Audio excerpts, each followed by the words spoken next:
Some crimes are so unimaginable that even entire police departments fail to notice them for years. Hidden behind the mask of respect, kindness, and medical authority, one man quietly carried out one of the darkest killing sprees in modern history. This is not the story of an ordinary criminal. It's about a doctor whose patients trusted him with their lives, but instead, he took them away.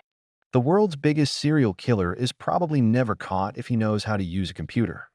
Imagine that a person is doing serial killing who is a friend of his prey, is a well-known name in the city, and on top of that a doctor.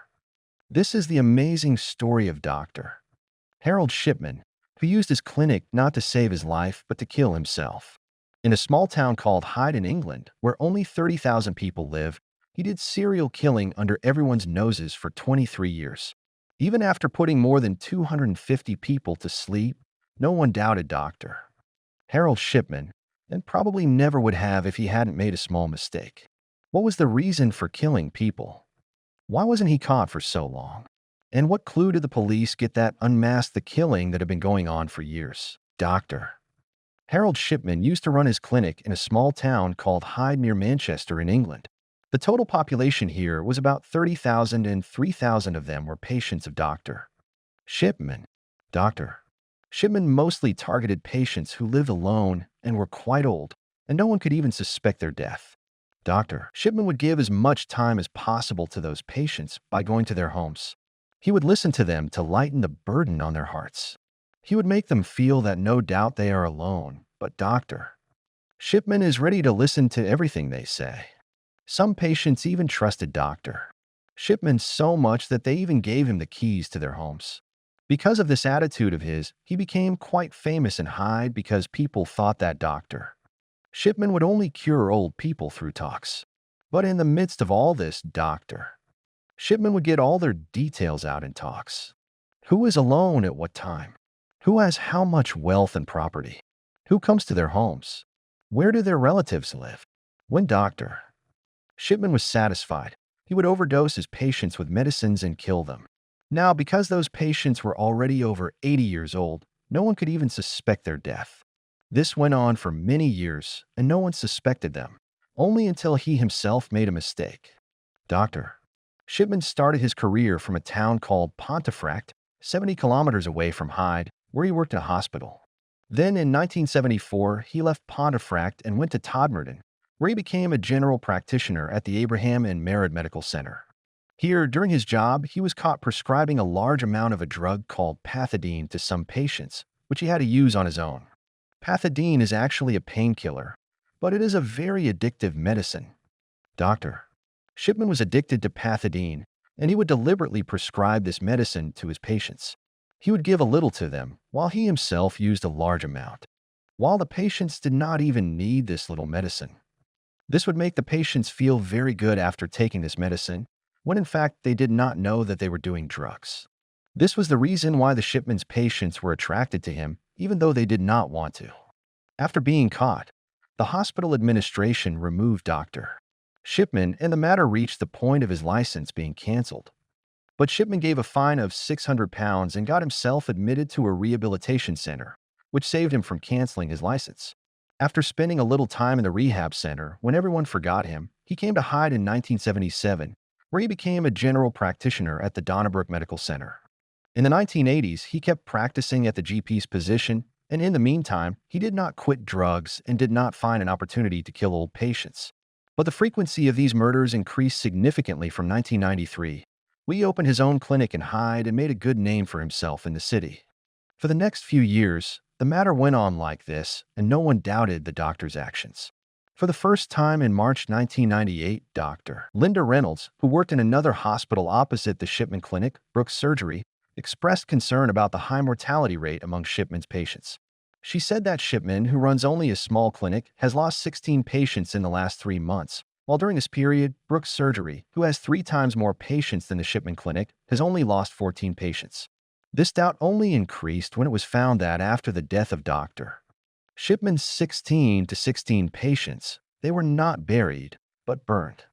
Let me tell you here that most Christians bury their loved ones after death. Only a few people decide to burn them. Dr. Linda expressed her doubt in a report to the coroner of Manchester, in which it was also written with all these details that among these 16 patients of drive Shipman, most of them were old women who were found dead in their homes. And it cannot be a coincidence that at the time of the death of most of these patients, Dr. Shipman was alone in their home. Dr. Linda said that most of the deaths due to illness in the house are on the bed, but the death of Shipman's patients was in a strange way, sitting on a chair in well-dressed clothes. And secondly, at that time, either Dr. Shipman was at his house or he went to the same house for the first time and found the patient dead, which cannot be normal in any way. An investigation was also carried out on the basis of this report, but the police did not find any solid evidence against Dr. Shipman, and after a month, this investigation was closed. When Dr. Harold Shipman's patients used to die, he himself used to sign the form. Form B is the form that the doctor who treats the patient has to sign, in which he writes the cause of the patient's death. But the problem was that Form C, which the other doctor has to sign, was also mostly signed by Dr. Shipman's friends or those people who did not doubt him. In this way, Shipman used to write fake information in the death certificates of his patients and send them for cremation easily, and no one had any doubt. Due to this process, many deaths remained uninvestigated, and this was the reason that Shipman was able to hide his murder easily. After the investigation was closed, Shipman put 3 more people to sleep, but the time to be caught was not far. Shipman's last victim was Hyde's former mayor, 81-year-old Kathleen Grundy, who died at her home on June 24, 1998. And here too, Dr. Shipman was the last person who saw Kathleen alive for the last time. She later signed the death certificate and wrote the reason for death as old age. Kathleen's daughter, Angela Woodruff, was a lawyer herself, who doubted her mother's insistent death when she got a will from her mother in which she had written her home in the name of Dr. Shipman. Dr. Shipman was very close to that family, and finding a home in the will did not become the basis of doubt. In fact, Angela doubted the fact that her mother had 2 homes, while the will mentions only 1 home.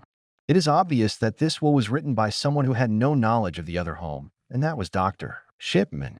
Angela Woodruff went to the police, who started the investigation again. Kathleen Grundy's body was dug up and taken out and sent for autopsy. It was found that there were many traces of geomorphine, that is, many traces of heroin. When the police asked Dr. Shipman, he said that Grundy was a heroin addict, and he had written this on his computer before treating her. Dr. Shipman had recently started making entries in a computerized medical journal, but he did not know that he had entered the date before death in that entry, but the last edit date of that file is automatically saved. When the police checked the entries in that computer, they found out that Shipman had made this entry after Kathleen's death. This alone was not enough to arrest Shipman, but the police also found the typewriter that was used to write a false will. It was found that some characters in Shipman's typewriter were bad, and exactly the same characters were also missing in Grundy's will. On September 7, 1998, the police arrested the well-known doctor of Hyde, Harold Shipman. When this was revealed, those people also came forward whom Shipman had killed earlier. They had doubts, but they could not raise their voices in front of the well-known doctor of the city. The police also investigated 15 other patients who had died at the hands of Shipman. A special pattern was seen in all these cases, in which the patient was given a lethal dose of geomorphine. He himself signed their death certificate and wrote old age and the cause of death. Shipman himself also advised cremation, so that all the evidence is erased after burning. During the Shipman inquiry, all the cases of the patients who had died in Shipman's care were reviewed. The inquiry team investigated all those documents, death certificates, and medical records which were handled by Shipman. In addition, those people's families were also interviewed whose relatives were patients of Shipman, and some bodies were also taken out and their forensic postmortem was also done. This process was very detailed, and during this time, it was found that Shipman has killed a total of 218 patients. This is a confirmed number, but in many cases, due to lack of evidence, they were not confirmed. It is assumed that this number can be up to 260. In the case of 15 deaths, the court sentenced Shipman to 15 deaths. That is, he will not come out of jail as long as he is alive. But in 2004, he tied a bed sheet to his cell and hanged himself. After his death, a colleague from his jail made a shocking discovery that Shipman had actually killed 218, or not 260, but 508 people. And Shipman himself told him this. But the real reason for Shipman's so many murders has not been revealed till date. In the end, Dr. Harold Shipman left behind far more questions than answers. Was it greed, trauma, or something far more sinister that drove him? We may never truly know. What remains clear is that he turned the role of healer into that of a silent predator. And his name will forever be remembered as one of history's most chilling reminders that even those we trust the most can be the most dangerous.